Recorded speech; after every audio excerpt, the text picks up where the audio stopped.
Planetary, issue number 13. 1919, Germany. I've done dumber things than this. Licking a fire hydrant in winter, or drinking Uncle Caleb's homemade liquor that he made in the same bathtub he scrapes his foot sores in. And since I was 15 years old, I knew I could never resist stuff like this. Seeing things I ain't supposed to. But everything says the map is here. Damn, would you just look at this place. The things he made in here.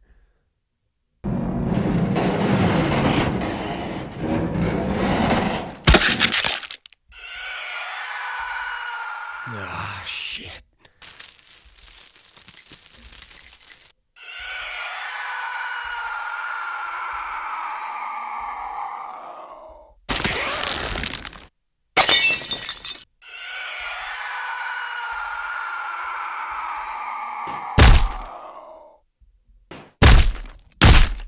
Die or something, would you? Thank you. God, I was only looking for the damn library. Damn maze. Whoever built this place must have been one of them absinthe fellas I heard about. There we go. Now, if the Frenchman was right. And there she is, like the Frenchman said. An electrical picture of the globe as seen by the conspiracy. The secret map of the world.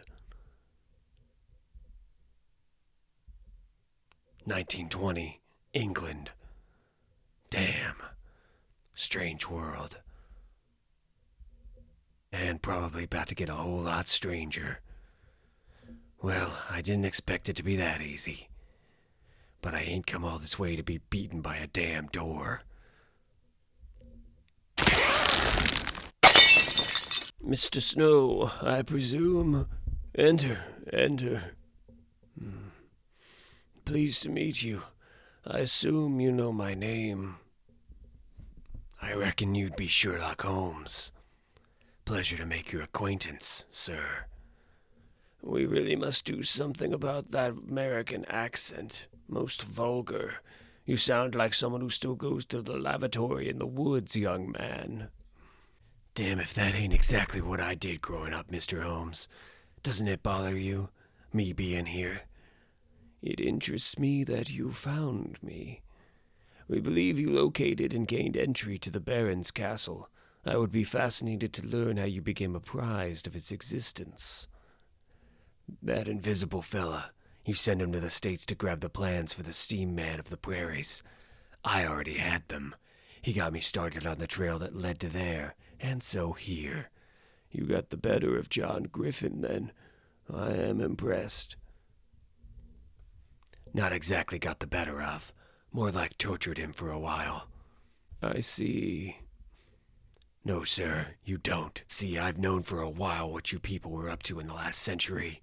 You, the Baron and his creature, Griffin, Robur, poor old Karnak, and the others. But this is a new century, sir. Different rules. And much as I respect and admire you, I don't do things like you, and I don't see things the way you did. And I think this conspiracy stuff ends right here. I see no reason to keep it alive any longer, Holmes. Now that's interesting. Funny how I accepted invisible fellas and mad inventors bringing back the dead, but I never really believed in you. None of you do, until it's too late. Well now, met a lady called Van Helsing in New York City last year. Swear she'd give her eye teeth to be here right now. You sick bastard.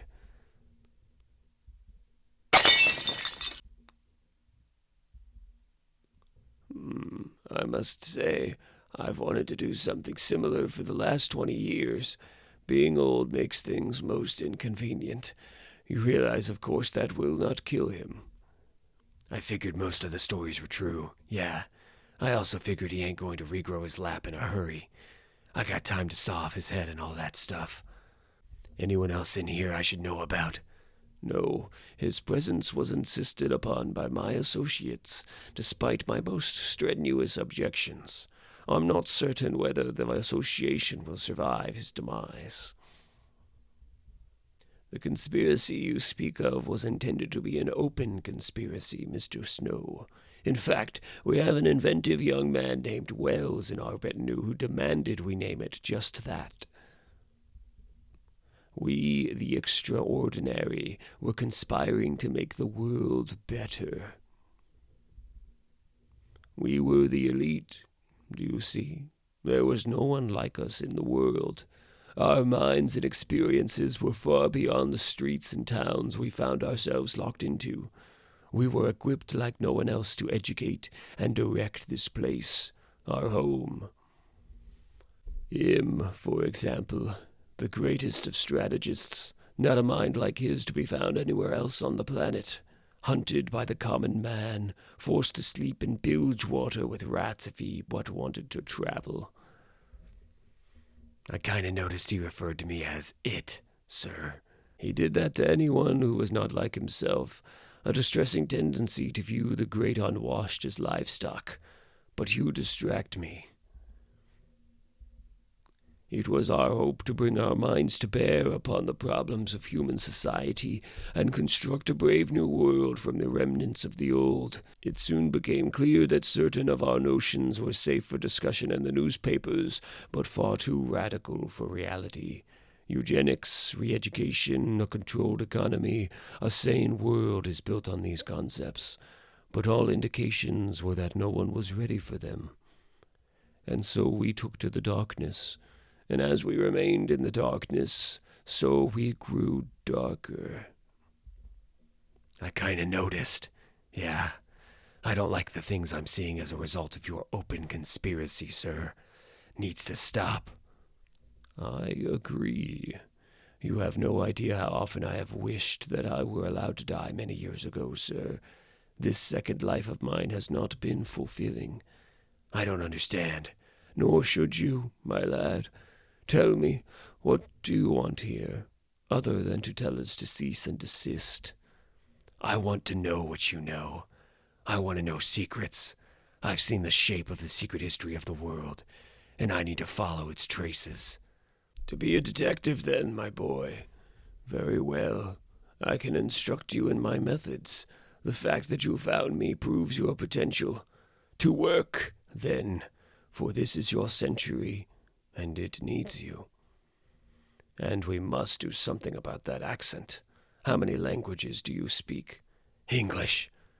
That, my boy, is a matter of opinion. And so it was that I studied with the world's greatest detective for 5 years, until he finally died of old age. To his disgust, I never got rid of the accent in his lifetime. It took another 10 years of walking across the world to do that. But I never lost my love of the secrets, and I don't think I ever will.